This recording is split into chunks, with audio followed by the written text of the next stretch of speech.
আসসালামু আলাইকুম।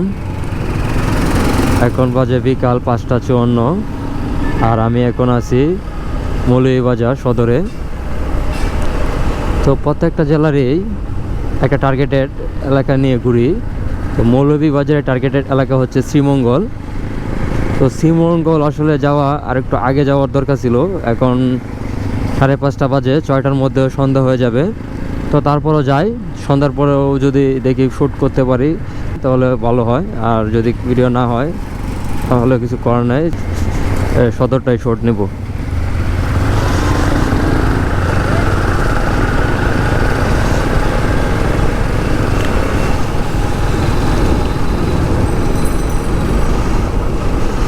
সাইনবোর্ডে দেখলাম মৌলভীবাজার ডানে আর শ্রীমঙ্গলও ডানে। মৌলভীবাজার সদরে আছি। তো সদরে আপনারা কিছুক্ষণ ঘুরবো, ঘোরার পর শ্রীমঙ্গলের দিকে চলে যাব। তো ম্যাপে কতটুকু দেখায় জানি না, শ্রীমঙ্গল কত কিলো দূরে সেটা দেখি নাই ম্যাপে, তো এখন দেখতে হবে।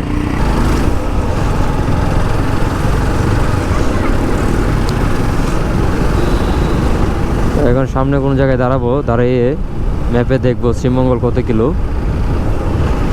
দেখা যাক যে সন্ধ্যা হওয়ার আগে শ্রীমঙ্গল যাওয়া যায় কিনা। যদি যাওয়া যায় তাহলে হয়তো আপনাদের জন্য ভালো ফুটেজ নিতে পারবো। এইমাত্র ম্যাপে দেখলাম শ্রীমঙ্গল 23 কিলো আর যেতে সময় লাগবে 37 মিনিট। তো ম্যাপে যেহেতু 37 মিনিট দেখাইছে, যাওয়া যাইতে পারে 37 মিনিটে।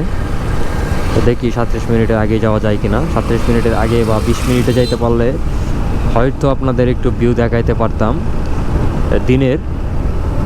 আর 30 মিনিট বা 37 মিনিট পরে হয় মানে রোদ পাবো না। এখনই তো রোদ নাই, আর 37 মিনিট পরে তো কোনো আলোই পাবো না। সেই জন্য ফুটেজ নিতে অনেক ঝামেলা হতে পারে, আর ফুটেজ নাও নিতে পারি। এখন বাজে 6:54, শ্রীমঙ্গল চলে আসছি। তো এই যে শ্রীমঙ্গল থানা আমার হাতে বামে দেখা যাচ্ছে।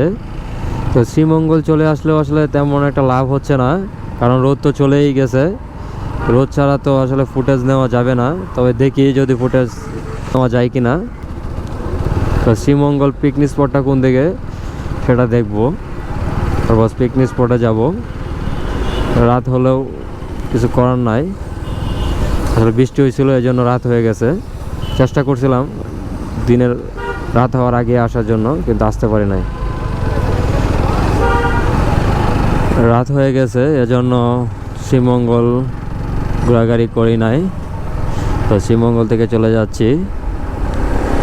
তো মৌলভীবাজার জেলা তো ঘোরা হলোই, দেখা হবে অন্য কোনো জেলায়। ধন্যবাদ।